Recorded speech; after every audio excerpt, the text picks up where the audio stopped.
So, good morning, active traders, and welcome to our Trading Week Ahead broadcast. I'm Ken Calhoun, your host, coming at you live from Colorado. Great to see so many new faces here from around the world. Let's take a look at what's going on. Now, this was me, in case you're wondering. I used a cell phone yesterday to take a screen cap of me playing. This is my coronavirus stuck the fuck at home blues playing. Sorry about the language, but that's my just a little bit of humor there. I was playing the help, I'm stuck the fuck at home blues due to the coronavirus and playing a little blues there on my Yamaha tenor sax. So always trying to keep the peace and have some fun. Anyways, let's take a look at our broad markets. I'm a money show speaker, blah, blah, blah. As always, all information is for educational use only. Not making advice about what to buy, sell, or hold. By watching this, you agree to not make actual trades. I am a real trader. You can learn how to trade with me in my live room exclusively at tradingtheopen.com. And I do have, for those of you who are new to working with me, a $7 trial on PayPal. So it's just $7 and you can get 3 weeks with me and learn how to trade actively for day and swing trades. Anyway, what's going on with this wacky market? The S&P is recovering. A key technical resistance area is that it broke over the 50 SMA. So next stop would be the 3,200 SMA. We still have a death cross here, and we've done a mean reversion bounce, right? We've sold down. I call BS on this, but I was wrong back here too. I thought it would be that this would be the top. So I'm not always right. I did call the correct top on January 24th. Was my first top call. That wasn't the top. It took a few weeks more, and then the crash. It's widely expected the market will sell down again at some point soon due to a variety of factors, whether it's missed earnings, record 20 million unemployed, the coronavirus with no cure. I don't know what's propping up the market, but it's very likely to drop back down. One key indicator to tell us when that's going to happen is going to be your VIX. And so we're looking for recovery in our VIX. And what I'm currently looking at, the values that I'm looking at, I reveal to my live room members. So if you're a live room member, you know the VIX values, right? And we're going to be continuing to look on that. But big picture for all of you here today, keep a careful eye on the VIX and look for a bounce next week. When it does bounce, that'll be a corresponding drop in the stock market. And you'll see whether we get a red Monday or we get a rally Monday, Tuesday, Wednesday, and then a sell-off Thursday or whatever. Keep an eye on the VIX and see if it does recover, at least the obvious resistance area here, and start to climb back up into this range. And if it does, we want to play things like our VIX ETNs like VXX and TVIX. Now, what's going on with their sectors? The other thing to pay attention to is small caps. From a sector standpoint, I want you to pay attention to oil, gold, and energy, right? All three sectors are in play, and we've got specific setups and instruments to follow into next week as well. But oil, gold, and energy. Like oil, I did a winning trade in Apache thanks to one of you guys that mentioned this in an afternoon, and I played it the next day and made some money. So let me keep an eye on some of these. Apache's looking good, right? That's a hot chart. It's got a 3-day uptrend, right? It's breaking above the previous 4-day high, currently up in near 8.5, and Apache's looking good. Another one that ran up yesterday was DK. And it had a really nice spectacular momentum run from 1420 all the way up to 1720 for a 3-point run. So it had a pretty nice play in DK. And another one to pay attention to is SGRY. It's a Surgery Partners. You can see it had a pretty nice gap continuation. These little minor gaps that run, if you do play cheap charts, look for consistency. Avoid the ones that do a pre-market run up, because often the pattern is, for the cheap charts especially, they'll do a pre-market run up, you know, between 8:30 and 9:30, and then probably just sell off and grind down in market. So just because something appears on a leaderboard scan as a percent gainer does not make it a good candidate for trading. And we've seen this over and over again this week. So many of the percent gainers have been not effective charts. We want to look instead for where strength is in our current markets.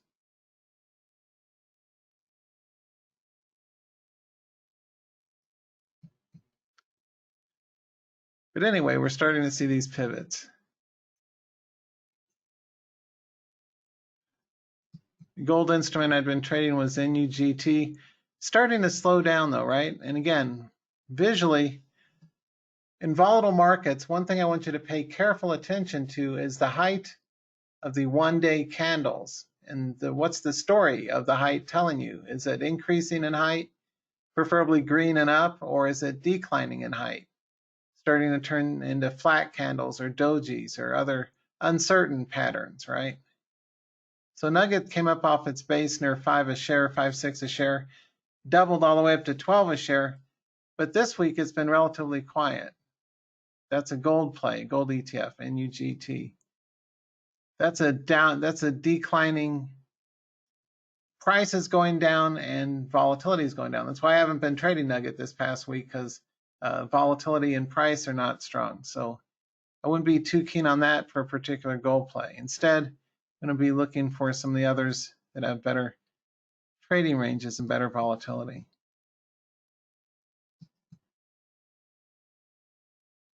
Here's one, XLF. That's one of our finance ETNs, and you can see also SPXL has been, this is one I was trading earlier. I traded this one.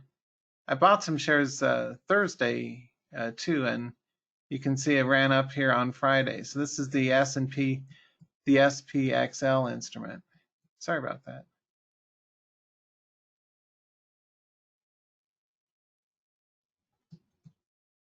SPXL.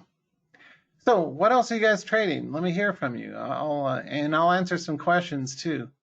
That's kind of a quick forecast, is look for renewed volatility in our S&P and be cautious about the fact that so often in the S&P we see false breakouts. So we've been in an uptrend for the last few weeks, but at some point that will stall and drop. And so the two strategy notes strategically are small size on swing trade long positions.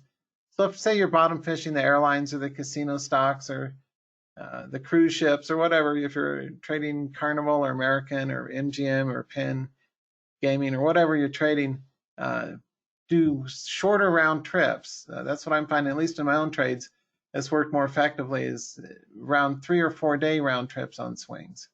Because oftentimes they give back their gains and they reverse course at any second. So it's a smart idea to play it safe and play relatively small size, play small ball, round trips of no more than 3 or 4 days, and use the 2-day support as a maximum stop loss.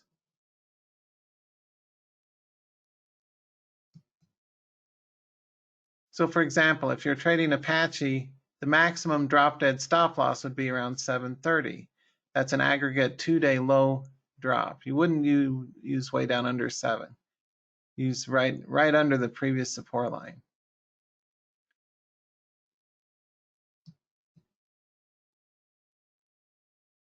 What else is in play?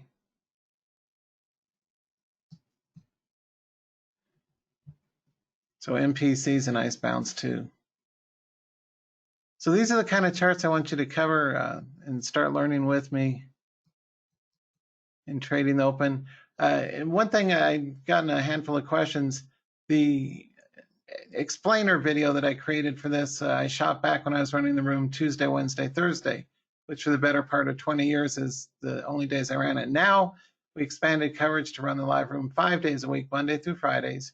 I'm usually there at 8:30 in the morning and I stay till 10:30. So you get a couple hours of hot charts and specific picks and exact entry triggers to learn from, as well as live real-time exits and coaching and answer questions and all that. So that's my Trading Open room, popular with thousands of traders since the year 2000. So it's been just over 20 years.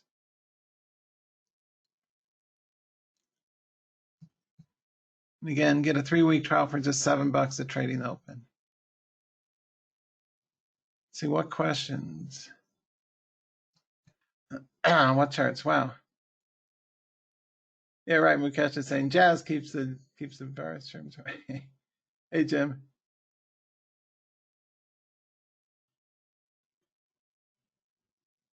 It's the Andy's asking, what do I think about Moderna? They've got possible COVID vaccine.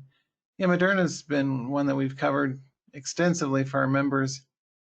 It's got good volatility. Where's the ticker?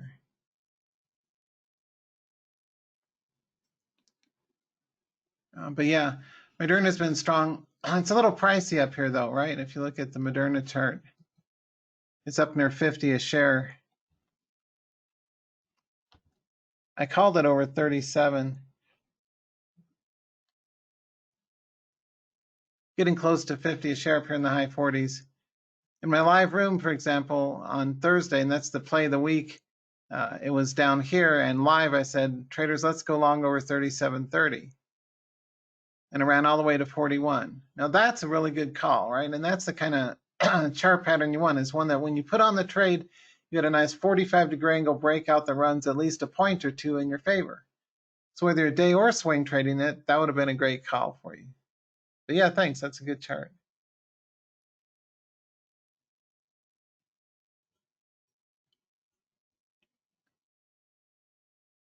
Oh, hey, Wilhelm, saying mostly trade a lot of the international markets. Good to hear.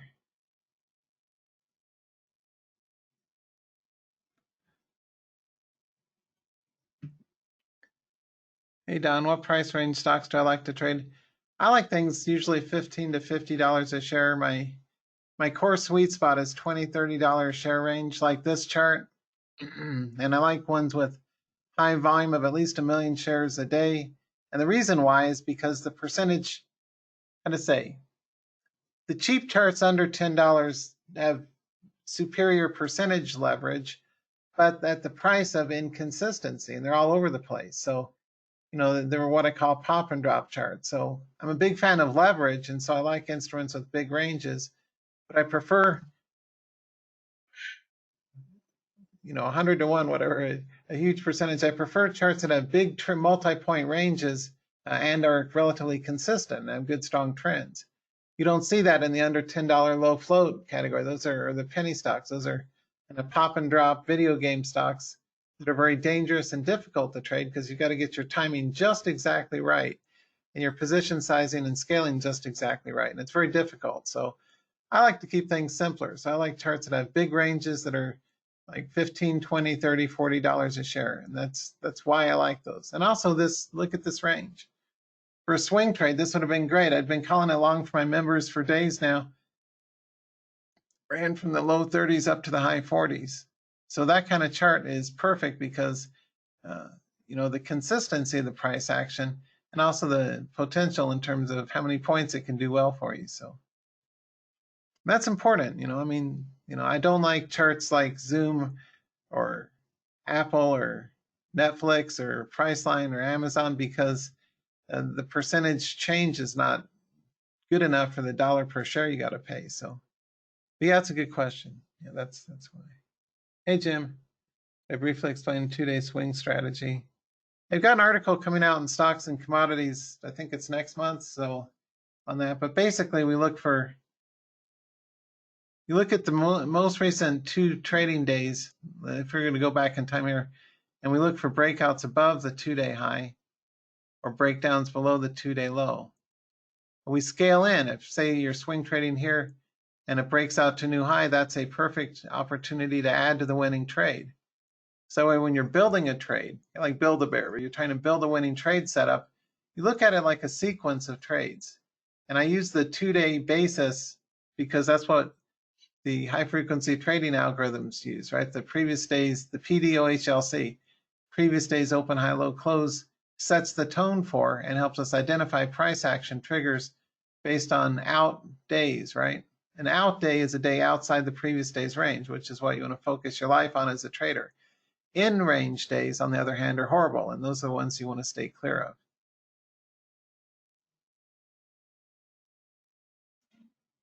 So for example,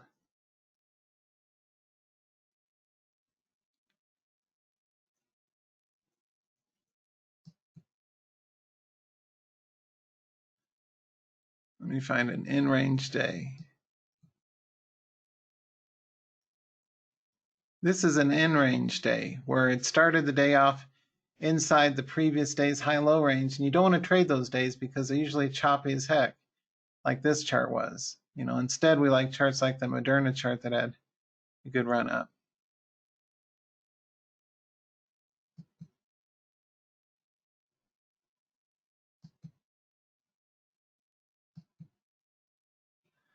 Kind of some parting thoughts here on the VIX. Institutional traders often use things like the 50, the 100, and the 200 SMA line. So the 50 SMA line on the VIX is right near 44. So we want to not aggressively short the market or buy in versus until we get back over, say, the 44, 45 region in the VIX. We want to see a VIX recovery before shorting the market or before scaling out of existing open longs that you might be in if you've been playing this bounce the last couple, 3 weeks. So good volatility. Thanks, everyone.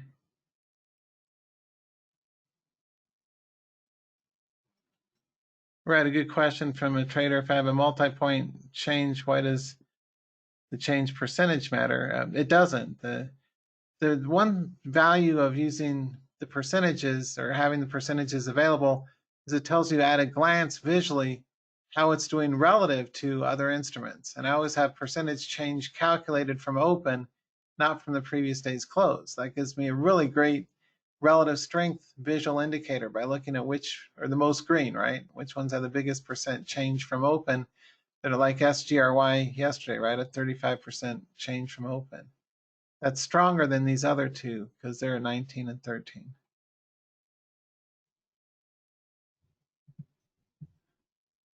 Oh, thanks, Jim. Yeah, looking forward to the article. Yeah. Yeah, Gilead had had a good bounce up, but it didn't go anywhere, right? It gapped up to the mid 80s or 86 or so on potential coronavirus, remdesivir, whatever medicine, but it didn't run. So I'm not going to be scaling into Gilead. I took a shot at it. I bought it after market, but sold it at a small stop loss the day after because I think I bought way up near 85, 86 and sold 83 or something. Just a handful of shares, but Gilead didn't really go anywhere. I bought some speculatively after market just in case it got the mother of all gaps up. Hey, we got a coronavirus cure. It's 150 a share now, but was not the case. So Gilead just kind of faded back off its previous highs. But yeah, it's worth keeping on the radar in case it does resume its uptrend after the big gap up it had late last week.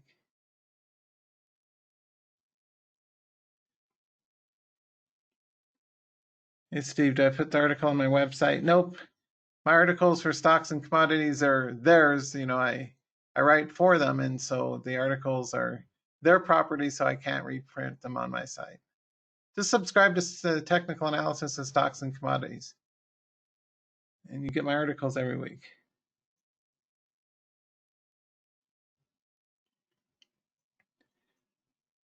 Hey, Georgie, let's see what's included in the swing trading subscription.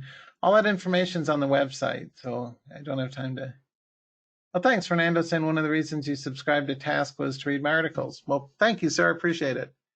I appreciate the enthusiasm. The closing range breakout article is really popular, the one that's in this month's issue on page 7. So now available in newsstands around the free world. Not that we're going out much, but delivered to your doorstep if you're a subscriber. Hey, Bill, Gush isn't moving much at all. The gold inverse is, or actually that's the oil directional Gush. Both the gold and the oil inverse and directional cheap instruments haven't been doing a whole heck of a lot lately. So keep an eye on oil and gold, but I'm not expecting too much out of either sector. Healthcare and biotech, especially on coronavirus anticipation, with the instruments like Moderna and what's the other one, ONI, I think. There's plenty of motion out there in the health industry, biotechs, but really what you want to focus on is day-to-day, which charts have the best potential to run for us, and where can we make a trade setup that makes sense?